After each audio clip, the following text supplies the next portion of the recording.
video we are going to learn how to change the link color in a WordPress website. As you can see right now, I'm into WordPress admin dashboard, and in the left side toolbar we are having an option of appearance, and when we move our cursor over the appearance we need to click on the customize. So as you can see right now we are into the customization part, right? And whatever the changes we make in the left side automatically gets displayed in the right side, right? As you can see in the right side we are having preview of our website, right?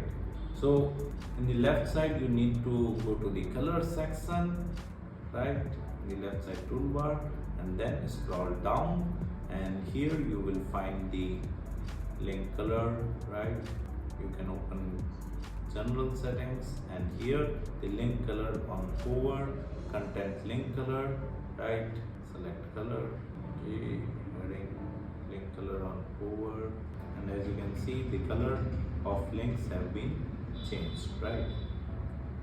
Like whenever we move our cursor, the hover color is getting displayed, and when we move the cursor from cursor apart from the link, the color is yellow, right?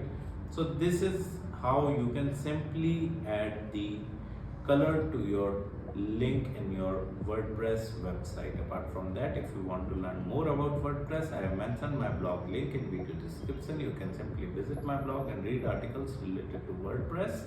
Apart from that, if you want to learn digital marketing in detail, then also I have mentioned my website link in video description. You can simply visit my website, explore our digital marketing course, and you can purchase the course directly from there. Thank you so much. If you want to learn digital marketing for free, then subscribe Digital Bikana YouTube channel right now.